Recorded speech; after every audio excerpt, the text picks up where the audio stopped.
The moment I stepped through that mahogany door, I knew I had made either the best decision of my life or the worst mistake imaginable. Patricia Whitmore's face twisted into something between a smile and a grimace, like she had just bitten into a lemon while trying to pose for a photograph. Her eyes traveled down my simple navy dress, my modest flats, my drugstore earrings, and I watched her mentally calculate my net worth and find me worthless. She leaned toward her son, my fiancé Marcus, and whispered something she thought I couldn't hear, but I heard every word. She said I looked like the help who had wandered in through the wrong entrance.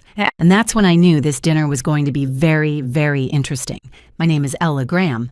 I'm 32 years old and I have a confession to make. For the past 14 months, I've been keeping a secret from the man I was supposed to marry. Not a small secret like eating the last slice of pizza and blaming it on the dog. Not a medium secret like the fact that I still sleep with a stuffed animal from childhood. No, my secret was that I make $37,000 a month. Before taxes, it's even more obscene. After taxes, it's still the kind of number that makes accountants do a double take and ask if there's been a mistake. I'm a senior software architect at one of the largest tech companies in the Pacific Northwest. I've been writing code since I was 15, sold my first app at 22, and have been climbing the corporate ladder ever since. I hold 3 patents.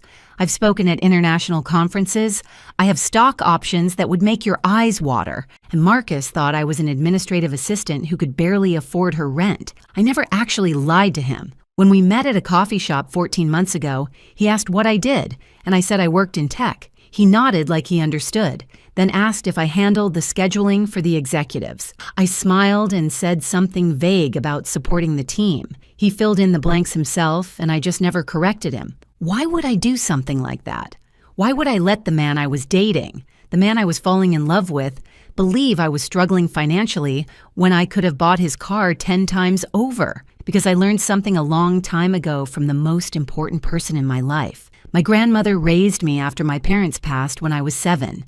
She lived in a modest house in a quiet neighborhood, drove an older car, shopped at regular grocery stores, and never wore anything flashy. She taught me to cook simple meals, to appreciate small pleasures, and to never judge my worth by the number in my bank account. What I didn't know until she passed, when I was 24, was that my grandmother was worth several $million.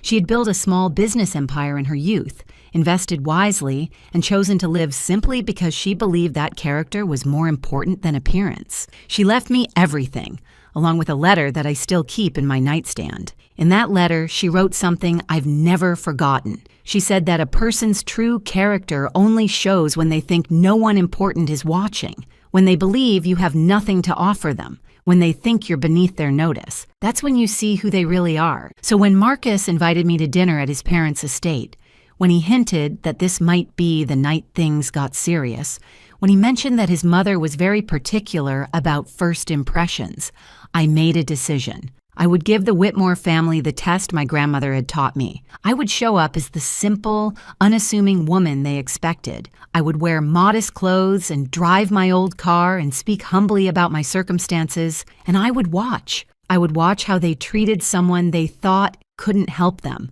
someone they thought was beneath them, someone they thought had nothing to offer.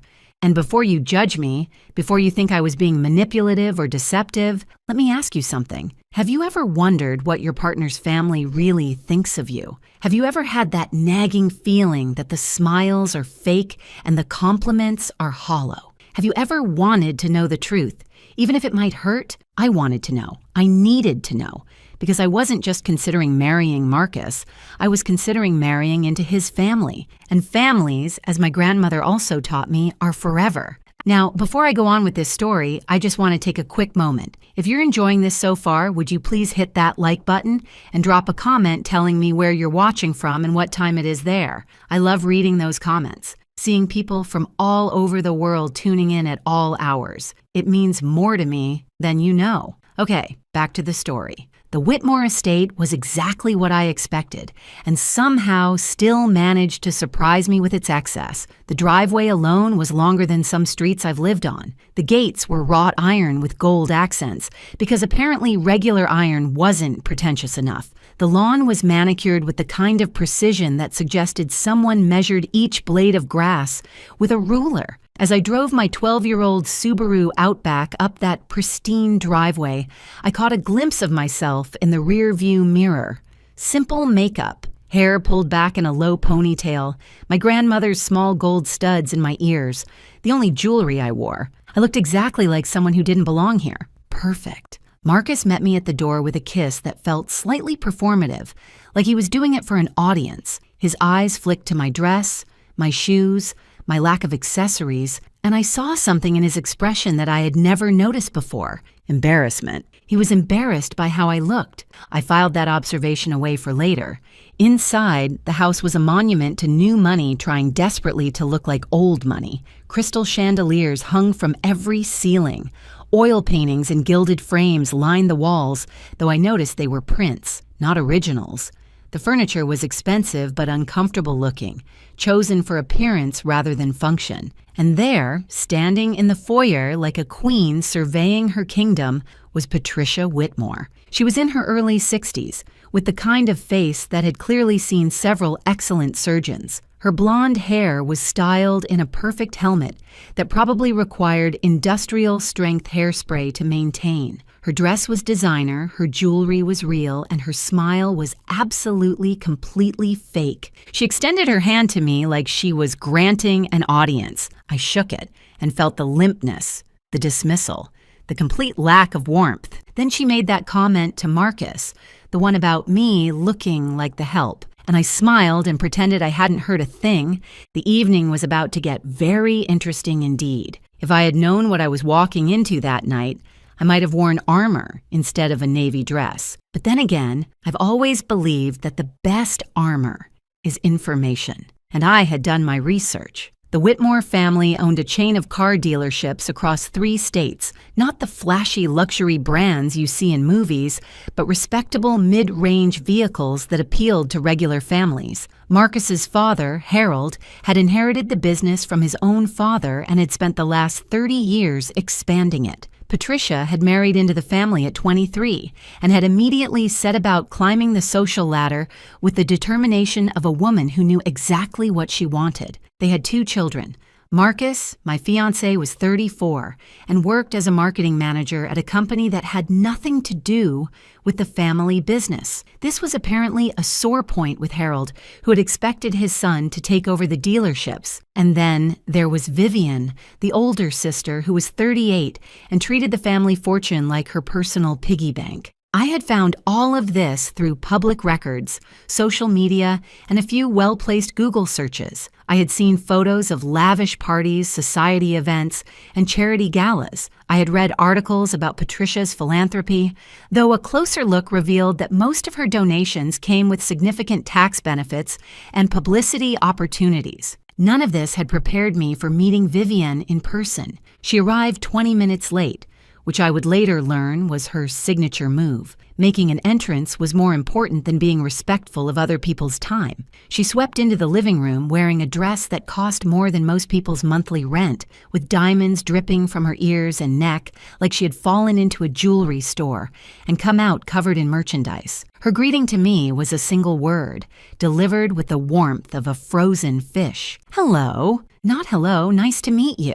Not hello, Marcus has told us so much about you. Just hello, with a slight curl of the lip that suggested she had smelled something unpleasant. I smiled and said hello back. She turned to her mother and began a conversation that pointedly excluded me, discussing some charity event and whether the florist had been fired yet for last month's debacle. I stood there, holding the glass of water I had been offered, feeling about as welcome as a vegetarian at a steakhouse. Marcus hovered nearby, looking uncomfortable but saying nothing. That was the second observation I filed away. Harold Whitmore was a different creature altogether. He was a large man, the kind who had probably been athletic in his youth but had since surrendered to the comforts of wealth. He shook my hand with a grip that was meant to be impressive but just felt tired. His eyes were shrewd, though, and I noticed him watching me with something that might have been curiosity. There was another guest at this dinner, someone I hadn't expected, an older gentleman named Richard Hartley, who was introduced as an old family friend and business associate. He was in his late 60s, with silver hair and sharp eyes that seemed to miss nothing. When he shook my hand, his gaze lingered on my face with a flicker of recognition that confused me. Did I know him? Had we met somewhere before? I couldn't place him, and he didn't say anything, but throughout the evening I would catch him staring at me with that same puzzled expression. Patricia led us into the dining room, which was decorated like someone had been given an unlimited budget and zero taste. The table was long enough to host a royal banquet. The chairs were upholstered in what I assumed was real silk, and the place settings included more forks than I had ever seen outside of a restaurant supply store. I counted them. There were 6 forks at each place setting. 6 for a single meal. I've seen surgeries performed with fewer instruments. Patricia noticed me looking at the silverware and smiled that frozen smile of hers. She said she supposed I wasn't accustomed to formal dining, her voice dripping with false sympathy. I said that my grandmother always taught me that it's not the forks that matter, but the company you share the meal with. Patricia's smile tightened almost imperceptibly. Vivian snorted into her wine glass, and dinner began. The first course was some kind of soup that I couldn't identify, but that probably cost more per bowl than my weekly grocery budget. Patricia used this time to begin what I would later think of as the interrogation. She asked where I had grown up, and I said a small town in Oregon, which was true. She asked about my family. I said my grandmother had raised me, which was also true. She asked what my parents did. I said they had passed when I was young. Patricia made a sound that was supposed to be sympathetic, but came out sounding like a drain unclogging. She said how difficult that must have been, growing up without proper guidance. I said my grandmother provided all the guidance I ever needed. Vivian leaned forward, her diamonds catching the light from the chandelier overhead. She asked what my grandmother had done for a living. I said she had been a businesswoman. Vivian's eyebrows rose slightly. She asked what kind of business. I said small ventures, nothing too exciting. The truth, of course, was that my grandmother had built a company that she eventually sold for several $1 million. But that wasn't the kind of truth that would serve my purpose tonight. Patricia moved on to the next topic. She asked about my current job. I said I worked in tech. She asked if I was a secretary. I said I was more of a support role. Patricia nodded knowingly, as if this confirmed everything she had already decided about me. She said that was nice, that every team needed support staff. Marcus shifted uncomfortably in his chair, but still said nothing. And that's when Vivian decided to bring up Alexandra. Alexandra. The name dropped into the conversation like a stone into still water, sending ripples across the table. Vivian said the name so casually, as if she were mentioning the weather or the quality of the soup. She said she had run into Alexandra last week, that she was doing wonderfully, that her family's business was thriving. I watched Marcus's face carefully. Something flickered there, quickly hidden. Guilt? Nervousness? It was gone before I could identify it. Patricia picked up the thread with the enthusiasm of someone who had been waiting for this opportunity. She said Alexandra had always been such a lovely girl, so accomplished, so well suited to their family's lifestyle. She had been Marcus's girlfriend for 3 years. Did I know that? I said I didn't. Patricia smiled. She said it was such a shame when they had parted ways. Everyone had expected them to end up together. Alexandra's family owned an import company that dealt in luxury vehicles, which would have been such a perfect match for the Whitmore dealerships. The implication was clear. Alexandra had been the right choice. I was not. I looked around the dining room and noticed for the first time that there were photographs on the wall behind me. I turned slightly in my chair and saw a gallery of family moments, Christmases, birthdays, graduations, and in at least 4 of those photographs, a beautiful dark-haired woman stood next to Marcus, her arm linked through his, her smile radiant. Alexandra. Patricia followed my gaze and said nothing, but her satisfaction was almost palpable. Vivian twisted the knife a little deeper. She said Alexandra was still single, actually. Such a surprise that no one had snatched her up yet, almost like she was waiting for something. Or someone. I turned back to the table and smiled. I said she sounded like a remarkable woman. This was clearly not the response Vivienne had expected. She blinked, momentarily thrown off balance. Patricia recovered first. She said yes, Alexandra was remarkable, and then, with the subtlety of a sledgehammer, she added that she hoped I wouldn't feel too out of place in their world, given my more modest background. I asked what she meant by modest. Patricia's smile grew teeth. She said she understood that not everyone was born into certain advantages, that some people had to work ordinary jobs and live ordinary lives, that there was no shame in being common. Common. She had called me common. I felt something shift inside me, but I kept my expression neutral. I had come here to learn the truth about these people, and the truth was becoming very clear indeed. Marcus finally spoke up. He said his mother didn't mean anything by that she was just being protective of him. Patricia patted his hand and said, of course she was protective.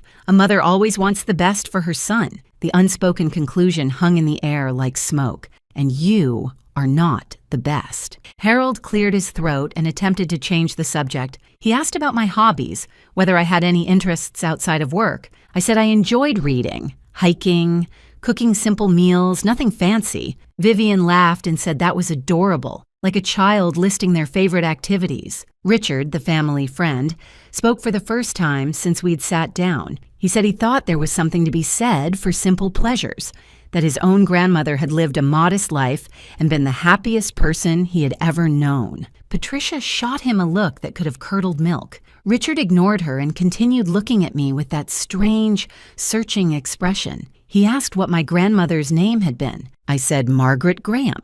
Richard's eyebrows rose slightly, but he said nothing more, just nodded thoughtfully and returned his attention to his soup. The rest of dinner continued in much the same way. Patricia and Vivienne took turns asking questions designed to remind me of my place, which in their minds was somewhere far beneath them. Marcus occasionally made weak attempts to defend me, but his heart clearly wasn't in it. Harold stayed mostly silent, watching the proceedings with the tired resignation of a man who had learned long ago that arguing with his wife was pointless.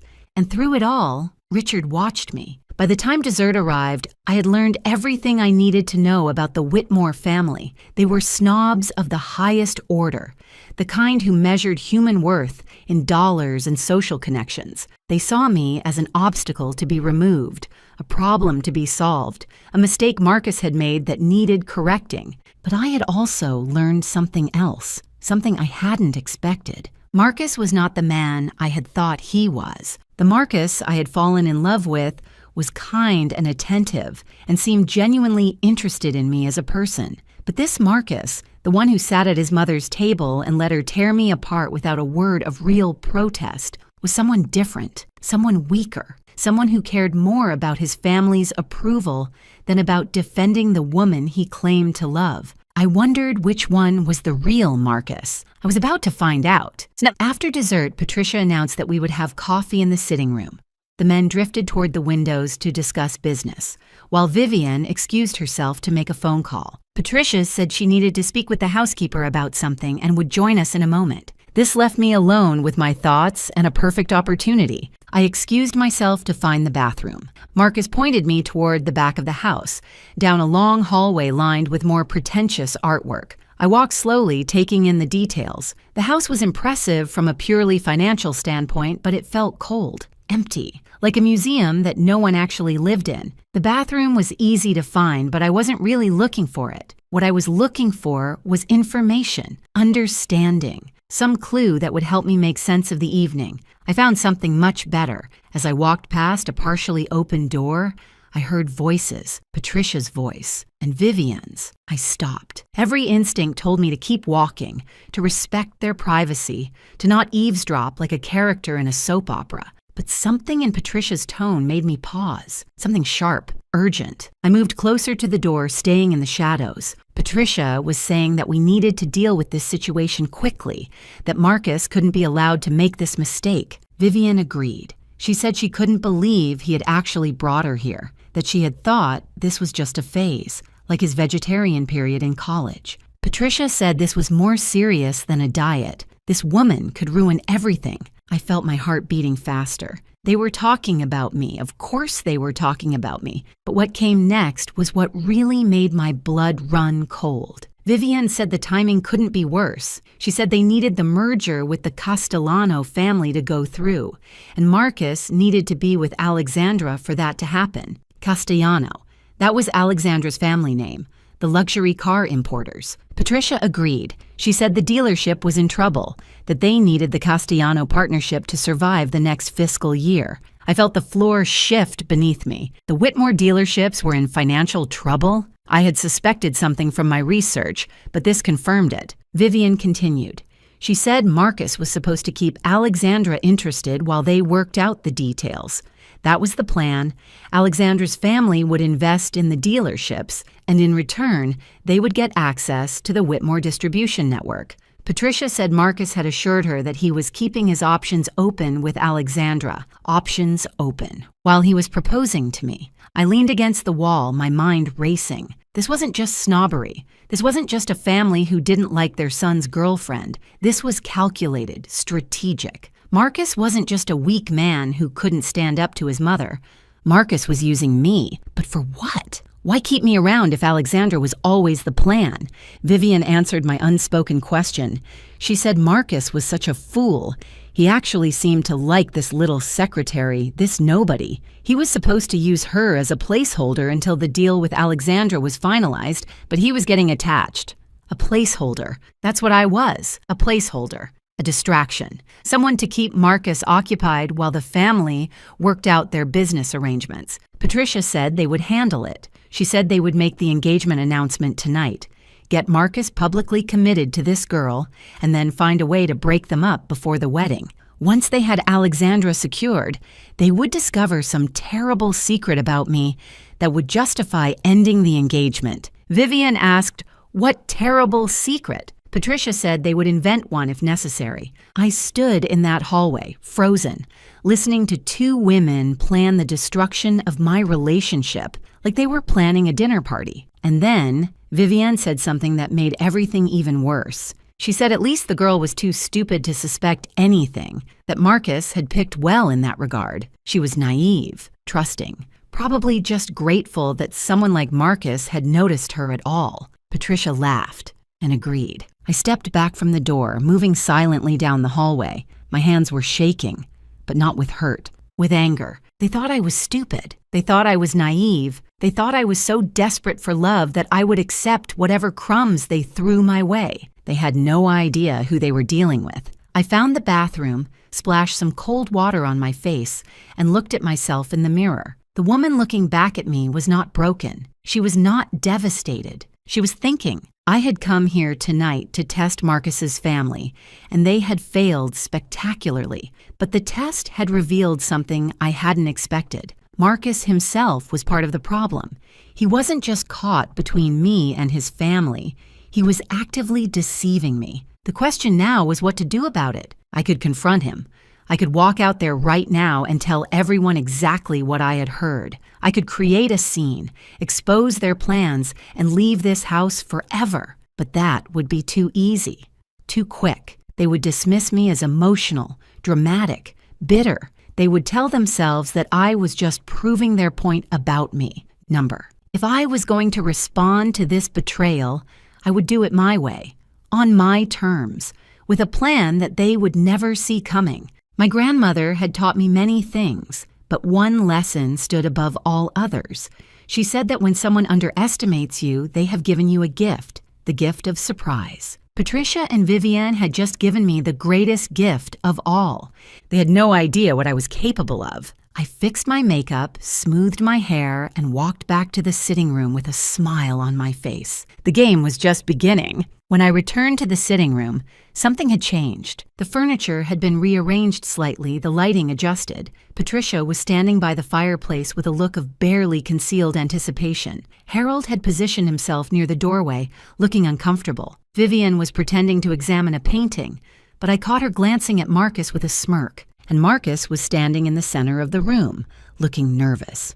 Too nervous. He turned when I entered, and his face broke into what was supposed to be a loving smile. He walked toward me, took my hands in his, and said he wanted to ask me something. I felt the trap closing around me. Marcus said that he knew we hadn't been together very long and that his family could be a little overwhelming at first, but he said he knew what he wanted. He said he wanted me, and then he got down on one knee. The ring he produced was large and flashy, exactly the kind of thing Patricia would approve of. It was also, I noticed immediately, of questionable quality. The diamond was cloudy, the setting uneven.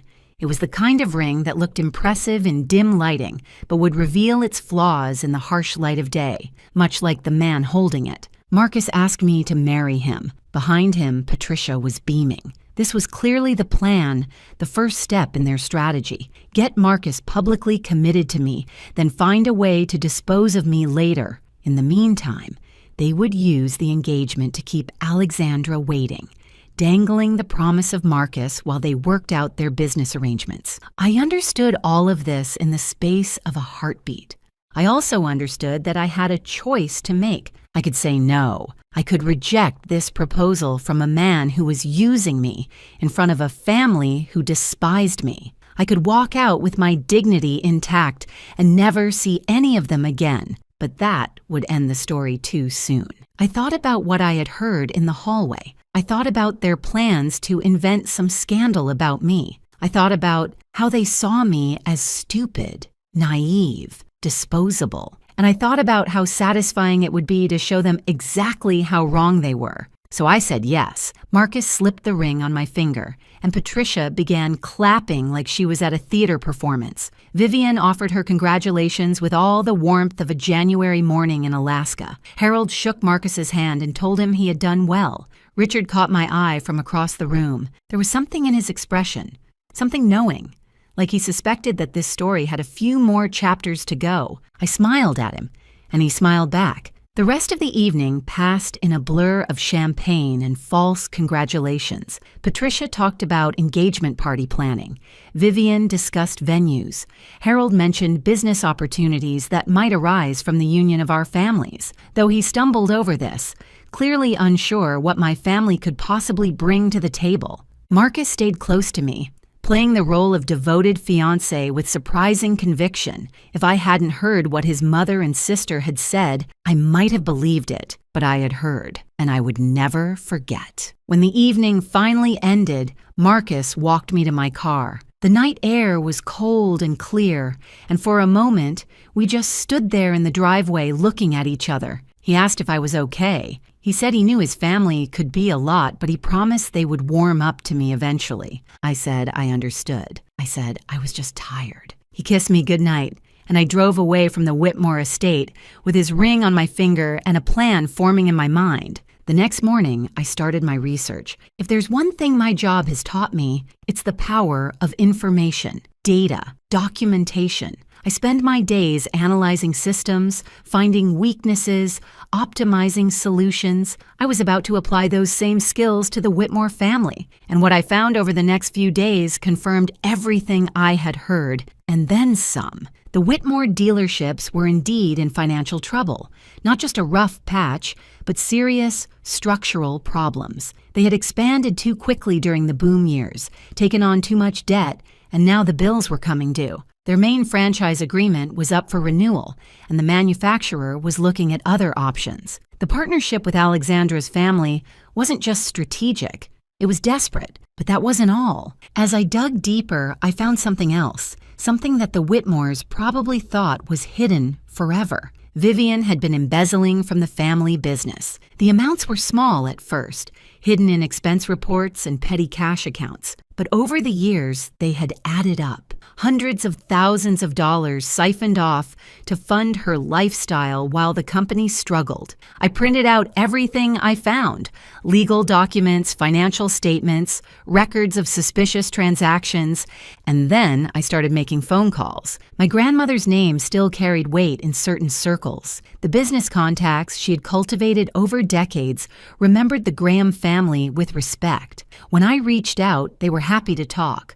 One of those contacts happened to know Richard Hartley, and Richard, it turned out, had his own history with the Whitmore family. They had cheated him on a business deal years ago, Nothing illegal, just unethical enough to leave a bitter taste. He had been waiting for an opportunity to even the score. I was about to give him that opportunity. Before we continue, I just want to say something from my heart.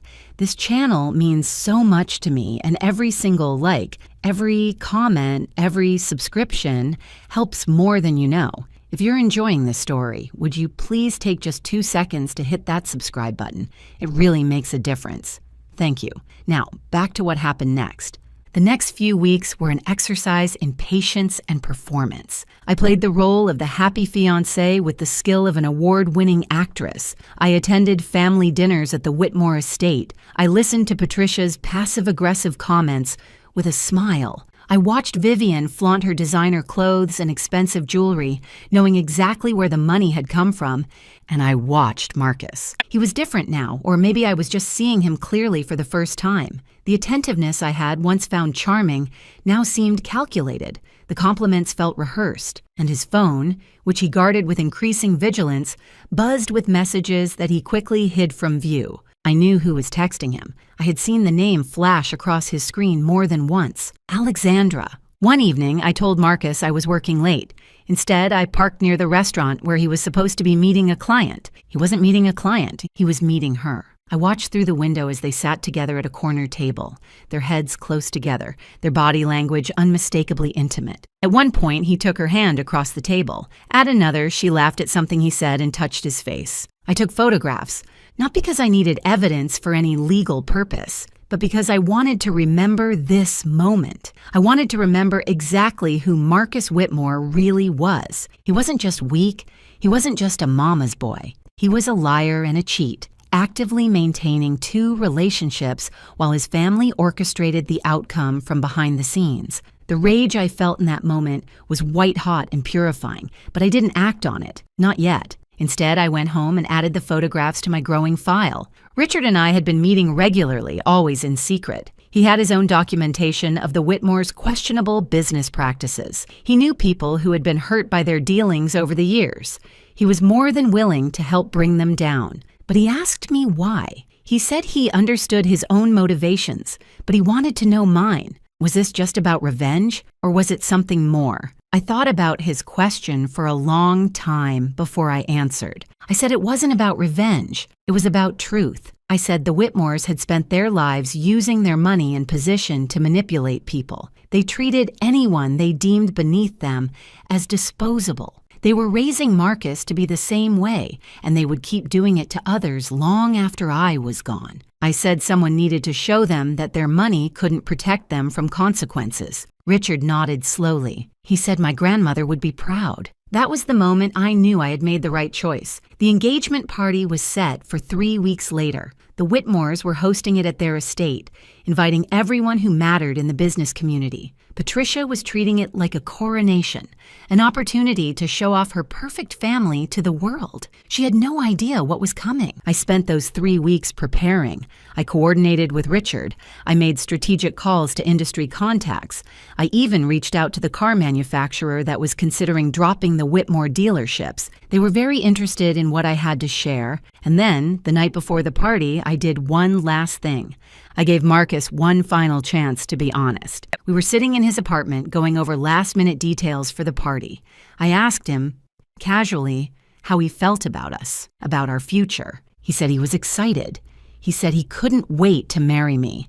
I asked if there was anything he wanted to tell me, anything at all. He looked at me with those blue eyes that I had once found so charming. He said there was nothing. He said I was everything he had ever wanted. I asked about Alexandra. His face went pale. He recovered quickly, but I had seen the flash of fear in his eyes. He said Alexandra was just an old friend, nothing more. I nodded and said I understood. And in that moment, I did understand. I understood that Marcus would never tell me the truth. He would lie to my face for as long as it served his purposes. He was his mother's son through and through. The next evening, I put on a dress from my real closet. Not the modest navy number I had worn to that first dinner. This was designer, elegant, worth more than everything Patricia was wearing combined. I looked at myself in the mirror and smiled. It was time to show the Whitmore family exactly who they had underestimated. The Whitmore estate had been transformed for the engagement party.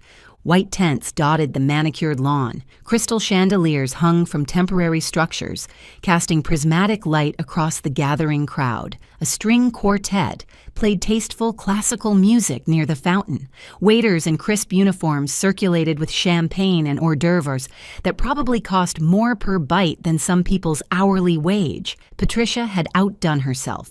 This wasn't just a party, this was a statement. I pulled up in my usual Subaru, watching the valet's expressions as they tried to reconcile my modest vehicle with the parade of Mercedes and BMWs that had preceded me. One of them actually asked if I was with the catering company. I smiled and handed him my keys. The walk from the parking area to the main tent felt like a runway. With every step, I shed the persona I had been wearing for the past 3 weeks, the nervous girlfriend, the grateful fiancé. The simple woman who should be thankful for Patricia Whitmore's grudging acceptance. Tonight, I was Ella Graham, the real one. My dress was a deep emerald green, custom fitted by a designer whose name was whispered in fashion circles with reverence. My jewelry was understated, but unmistakable to anyone who knew quality. My grandmother's diamond pendant hung at my throat, a piece that had been appraised at more than most cars cost. My watch was a limited edition that only 50 people in the world owned. I had spent the past 14 months hiding who I was. Tonight, I would stop hiding. The first person to notice me was a woman I didn't recognize, someone's wife or girlfriend standing near the entrance to the main tent. She looked at me, did a double take, and then whispered something to her companion. They both stared. I kept walking.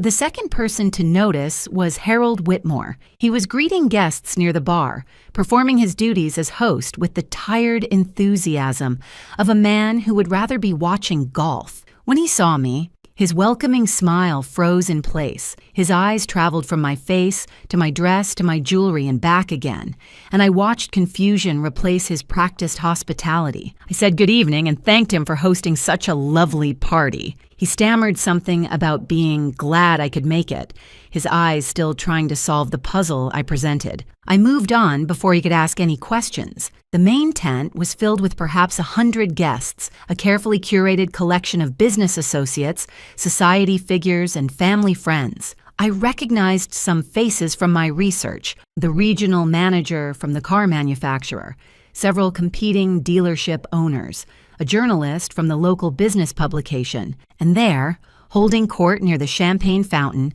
was Patricia Whitmore. She was wearing a cream-colored gown that had probably cost a small fortune, though it was clearly off the rack despite her best efforts to suggest otherwise. Her jewelry was impressive by normal standards, but unremarkable by the standards of true wealth. She was laughing at something one of her guests had said, her head thrown back in that practiced way that suggested she had learned to fake amusement at finishing school. She hadn't seen me yet. I collected a glass of champagne from a passing waiter and made my way through the crowd, stopping to introduce myself to several guests along the way. Each interaction followed the same pattern: confusion at my appearance, surprise when I mentioned I was Marcus's fiancé, renewed confusion when my dress, my jewelry, my manner didn't match whatever they had been told about me. Word was spreading. I could see it in the whispers, the sidelong glances, the phones being subtly checked as people tried to figure out who I really was. Good.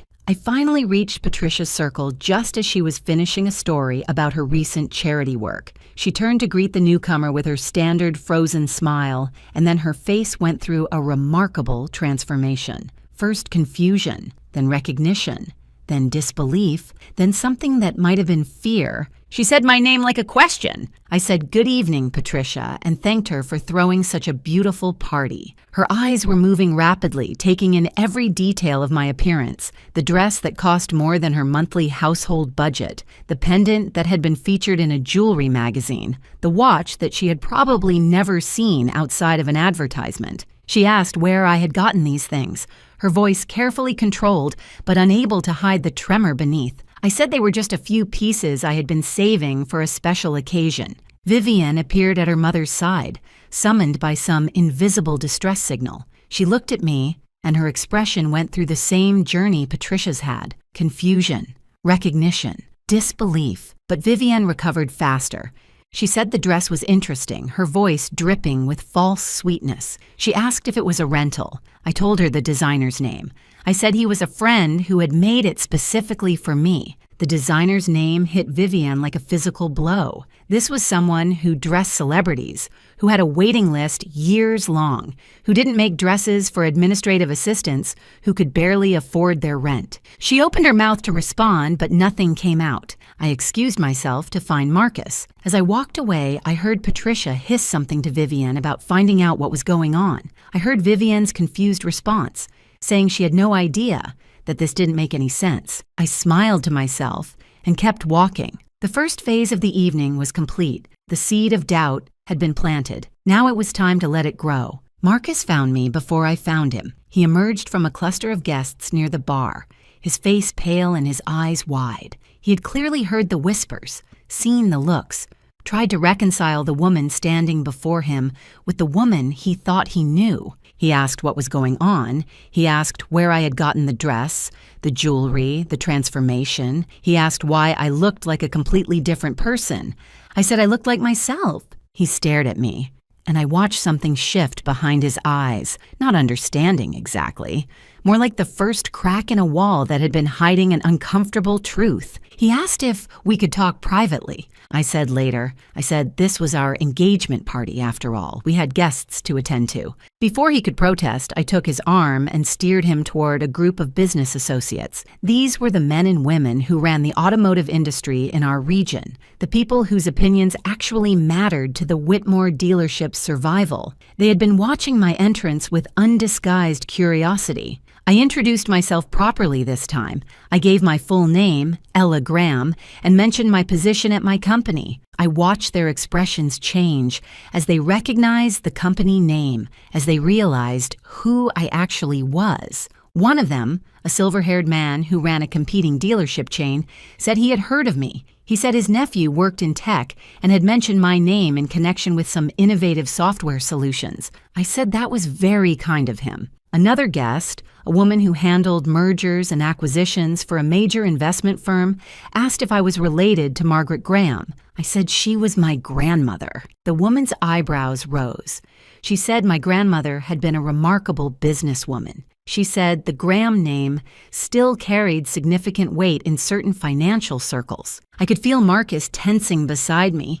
He had no idea what any of this meant. He'd never asked about my family beyond the most superficial questions. He had assumed poor meant unimportant, and he had never bothered to look deeper. His mistake. The evening continued, and with each conversation, the truth spread further. People were talking, checking their phones, confirming details. The narrative was shifting beneath the Whitmores' feet, and they didn't know how to stop it. Richard arrived about an hour into the party. He found me near the rose garden, momentarily alone, while Marcus was pulled away by his father for some urgent conversation. Richard said the manufacturer's representative was here. He said the man had been very interested in the documentation Richard had shared with him earlier in the week. I asked if he was ready. Richard said he had been ready for years. We talked for a few more minutes, finalizing the details of what would happen next. Then Richard melted back into the crowd, and I returned to my role as the happy fiancé. Patricia found me next. She had regained some of her composure, though I could see the strain around her eyes. She pulled me aside with a grip that was stronger than necessary and demanded to know what I was doing. I asked what she meant. She said I knew exactly what she meant. She said the dress, the jewelry, the stories I was telling people about my grandmother and my job. She said she wanted to know what my game was. I said there was no game. I said I was simply being myself. She said that was impossible. She said Marcus had told her about my circumstances. She said I was a secretary who lived in a studio apartment and drove a car that belonged in a junkyard. I said Marcus had made certain assumptions. I said I had never actually told him those things. Patricia's face went very still. I said I worked in tech, which was true. I said I had a support role, which was also true since architects support the development teams. I said I had never claimed to be poor. I said I had simply never corrected their assumptions. She asked why. I looked at her directly. I said my grandmother taught me that a person's true character only shows when they think no one important is watching. I said I wanted to know who the Whitmore family really was. Patricia's face drained of color. I said now I knew. Before she could respond, the string quartet stopped playing. Harold Whitmore's voice came over the speaker system, announcing that it was time for the official toasts and speeches. Patricia looked at me with something that might have been fear. I smiled and walked toward the stage. The main event was about to begin. The stage had been set up at the far end of the main tent, decorated with flowers and soft lighting that was probably meant to be romantic, but instead felt like a spotlight waiting for its moment. Harold stood at the microphone, welcoming guests and thanking them for coming to celebrate this special occasion. He talked about family, about tradition, about the importance of strong partnerships in both business and life. His eyes kept darting to Patricia, who was making her way through the crowd toward the stage with the determination of a general approaching a battlefield. She reached the microphone just as Harold was finishing his remarks. She took over smoothly, her composure firmly back in place, her smile as frozen and perfect as ever. She said she was so pleased to welcome everyone to this celebration of her son's engagement. She said Marcus had found himself a wonderful young woman, someone who would be a perfect addition to the Whitmore family. She said they had exciting plans for the future, plans that would ensure the Whitmore legacy continued for generations to come. Then she began to hint at business opportunities. She talked about growth and expansion. She talked about new partnerships and strategic alliances. She talked about the Whitmore dealerships entering an exciting new chapter. I watched the manufacturer's representative shift uncomfortably. I saw Richard catch his eye and nod almost imperceptibly. Patricia was building towards something. She was using this engagement party as a platform for some kind of business announcement, probably related to the Castellano merger that was supposed to save their company. She called Marcus to the stage. He climbed the steps looking nervous, though he was trying to hide it behind his practiced smile. He stood beside his mother and looked out at the crowd, searching for me, his expression complicated. Patricia said there was one more person who should be on this stage. She said she wanted to welcome her future daughter-in-law, the woman who had captured her son's heart. She said my name, and the crowd turned to look at me. I set down my champagne glass and walked toward the stage. The tent was silent except for my footsteps. Every eye was on me. The whispers had done their work. Everyone knew that something was happening, that this engagement party was about to become something else entirely. I climbed the steps and stood beside Marcus. He reached for my hand, but his grip was uncertain, questioning. Patricia handed me the microphone with a smile that didn't reach her eyes. She said she was sure I wanted to say a few words. I looked at the microphone in my hand.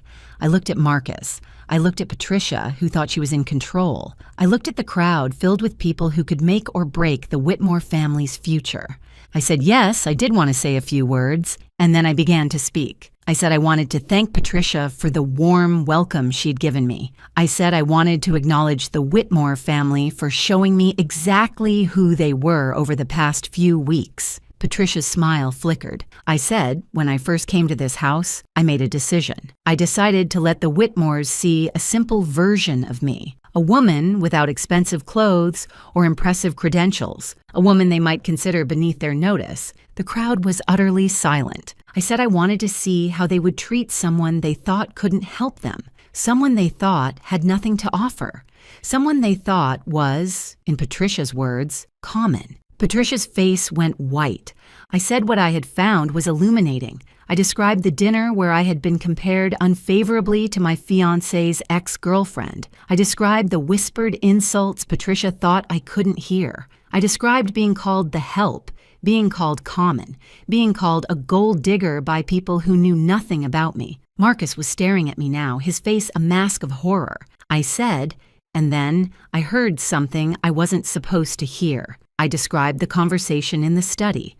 I described Vivian and Patricia discussing how to remove me from Marcus's life. I described learning that I was just a placeholder, someone to keep Marcus occupied while the family arranged his real future with Alexandra Castellano. Gasps rippled through the crowd. I said I discovered that the Whitmore dealerships were in serious financial trouble. I said I learned they were desperate for a merger with the Castellano family to survive. I said I found out that Marcus had been keeping his options open with Alexandra the entire time we were together. I pulled out my phone and showed a photograph on the screen. Marcus and Alexandra at the restaurant, holding hands across the table. I said this was taken 2 weeks ago, while Marcus was supposedly working late. The crowd erupted in whispers. Marcus grabbed my arm. He said this wasn't what it looked like. He said he could explain. I said he had already explained. I said I had given him the chance to be honest the night before, and he had chosen to lie. I turned back to the crowd. I said there was more. The tent had become completely silent again. Every person in that crowd understood they were witnessing something unprecedented. The comfortable rules of society events had been suspended. The masks were coming off. I said I had spent the past few weeks researching the Whitmore family business. I said I had found some interesting things.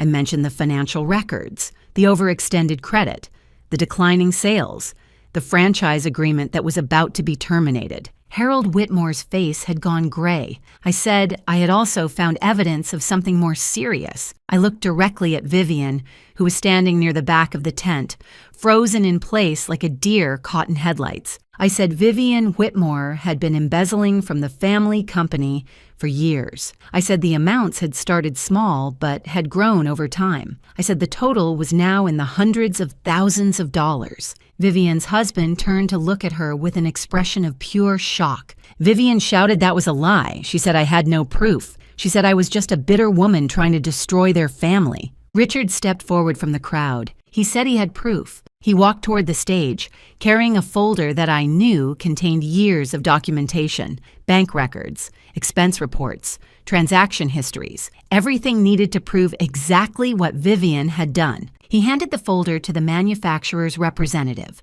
who had moved closer to the stage with the look of a man whose worst suspicions were being confirmed. Richard said he had been waiting a long time for this moment. He said the Whitmores had cheated him on a business deal 15 years ago, and he had never forgotten. He said when Ella had approached him with evidence of their current misdeeds, he had been happy to contribute what he knew. Patricia found her voice. She said this was outrageous. She said we had no right to make these accusations. She said she would sue us for defamation. I said she was welcome to try.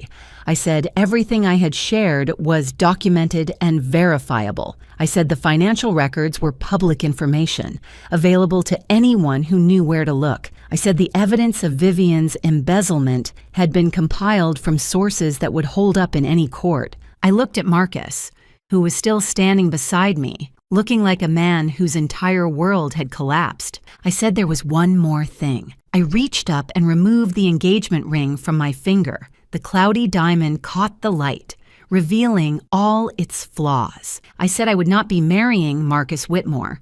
I said I had never intended to, not after I learned the truth about him and his family. I said the only reason I had said yes to his proposal was to give them enough rope to hang themselves. I handed the ring back to Marcus. I said he should give it to Alexandra. I said she was clearly the one he actually wanted. Marcus's face crumpled. He said that wasn't true. He said he had feelings for me. He said the thing with Alexandra was just business, something his mother had arranged. I said that was exactly the problem. I said he had let his mother arrange his life, his relationships, his future. I said he had never once stood up for me when his family attacked me. I said he had lied to my face about Alexandra even when I gave him the chance to be honest. I said a man who couldn't be honest with the woman he claimed to love was not a man I wanted to marry. The crowd was absolutely silent. I turned to face them one final time. I said I was Ella Graham. I said I was a senior software architect who had built a career through hard work and integrity. I said I made more money in a month than most people made in a year, and I lived simply because my grandmother had taught me that wealth was not the measure of a person's worth. I said the Whitmores had shown me their true character. They had revealed themselves as people who judged others by their bank accounts and social status. They had treated me with contempt because they thought I had nothing to offer them. I said that was the kind of character that would eventually destroy them, with or without my help. I set the microphone down on the podium and walked off the stage. The crowd parted for me like water. No one spoke. No one tried to stop me. Behind me, I heard the chaos begin. I didn't look back as I walked through the tent, but I could hear everything. Patricia's voice, high and desperate, trying to salvage the situation. She was saying there had been a misunderstanding, that I was clearly disturbed, that none of what I had said was true, but the damage was done. I could hear the manufacturer's representative speaking into his phone, his voice clipped and professional. I could hear other guests murmuring, some already heading for the exits, wanting to distance themselves from the disaster unfolding before them. I reached the edge of the tent and paused. Vivian had cornered her husband near the bar, trying to explain, trying to justify. His expression was stone. He was looking at her like he had never seen her before, like the woman he had married had been replaced by a stranger wearing her face. Harold was slumped in a chair, his head in his hands. The patriarch of the Whitmore Empire, brought low by the exposure of secrets he had probably suspected but never wanted to acknowledge. And Marcus. Marcus was standing alone on the stage, the rejected ring still clutched in his hand. He was looking at me with an expression I couldn't quite read. Anger? Grief? Regret? It didn't matter anymore. I walked out of the tent and into the cool night air. The stars were bright overhead, indifferent to the human drama playing out beneath them. I took a deep breath, filling my lungs with air that felt cleaner somehow, lighter. Richard found me by the fountain a few minutes later. He said it was done. He said the manufacturer had already made the call. The Whitmore dealerships would lose their franchise agreement by the end of the month. I asked if he felt satisfied. He said satisfaction wasn't quite the right word. He said it felt more like relief, like a debt that had finally been paid. I understood what he meant. He asked what I would do now. I said I would go home. I said I would sleep well for the first time in weeks. I said I would wake up tomorrow and continue building the life I had created for myself, the life that had nothing to do with Marcus Whitmore or his family. Richard nodded. He said my grandmother would have been proud of me tonight. I felt tears prick at my eyes, unexpected and unwelcome. I said I hope so. He handed me a business card. He said if I ever needed anything, I should call. He said he owed me one. I tucked the card into my purse and thanked him. Then I walked to the valet station, collected my old Subaru from a very confused attendant, and drove away from the Whitmore estate for the last time. In my rearview mirror, I could see guests streaming out of the tent, the party dissolving into chaos. I could see Patricia gesturing wildly, still trying to control a narrative that had slipped completely beyond her grasp. I turned my eyes back to the road and didn't look again. The drive home was quiet. I didn't turn on the radio, I didn't call anyone.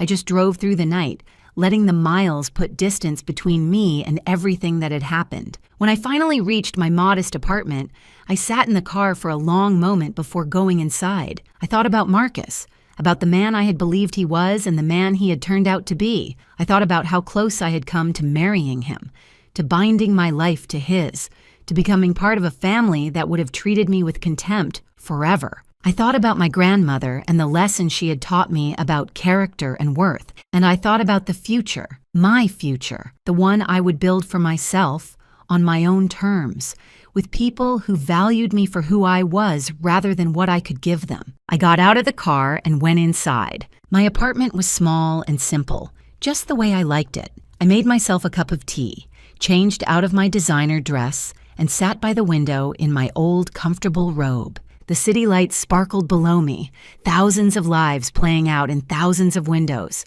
I was just one of them, nothing special, nothing extraordinary, and that was exactly how I wanted it. 1 week later, I was sitting at my kitchen table with my morning coffee when my phone buzzed with a news alert. The headline read, Whitmore Automotive facing closure after franchise termination. I read the article slowly, absorbing the details. The manufacturer had officially ended their partnership with the Whitmore dealerships, citing concerns about financial management and ethical practices. Without the franchise agreement, the dealerships couldn't sell new vehicles. Without new vehicle sales, the business couldn't survive. The article mentioned that several former business partners had come forward with their own complaints about the Whitmore family's practices. It mentioned that an internal investigation had revealed financial irregularities that were now being reviewed by authorities. It mentioned that Vivian Whitmore had been asked to step down from her position in the company pending further inquiry. It did not mention me. I had asked Richard to keep my name out of it, and he had honored that request. The story would be about the Whitmores' own misdeeds, not about the woman who had exposed them. I didn't want fame or recognition. I just wanted the truth to come out, and it had. I finished my coffee and looked around my small kitchen, the same kitchen I had been sitting in a month ago when I had first driven to the Whitmore estate to meet Marcus's family. The same kitchen where I had made the decision to test them, to see who they really were beneath their polished surface. So much had changed since then, and so much had stayed exactly the same. My phone buzzed again. This time, it was a text from Marcus. He said he needed to see me. He said he could explain everything. He said he had made mistakes, but he still cared about me. He asked if we could meet for coffee, just to talk. I looked at the message for a long moment. Then I deleted it without responding. Some doors, once closed, should stay closed. I stood up and walked to my window, looking out at the morning sun rising over the city. It was going to be a beautiful day, a day for new beginnings, for moving forward, for building something better. My grandmother's pendant hung at my throat, warm against my skin. I touched it gently, thinking about the woman who had taught me everything I knew about character and worth. She had lived her life simply, not because she had to, but because she understood that the things that truly matter can't be bought. Love, integrity, self-respect, the knowledge that you have acted according to your principles, even when it would have been easier to compromise. The Whitmores had thought they could buy their way through life. They had believed that money and status made them better than everyone else, entitled to treat people however they wanted without consequences. They had been wrong. I turned away from the window and got ready for work, my regular job at my regular company, doing the work I loved with people who respected me for my skills and character, rather than my bank account. The story of the Whitmore family would continue to unfold in the coming weeks and months. There would be investigations and legal proceedings. There would be consequences and repercussions. The empire they had built on a foundation of arrogance and deception would crumble, piece by piece. But that was their story now, not mine. My story was just beginning, and it would be written on my own terms, in my own words, according to my own values. That was the lesson my grandmother had taught me. That was the truth I had carried with me through every moment of the past month. A person's worth isn't measured by their bank account or their social status or the opinions of people like Patricia Whitmore. It's measured by their character, by the choices they make when no one is watching, by the way they treat people who can't do anything for them. The Whitmores had failed that test completely, and I had finally found the answer I had been looking for. The answer was that I didn't need their approval, I didn't need Marcus's love, I didn't need anyone's validation to know my own worth. I already knew who I was, and that was enough.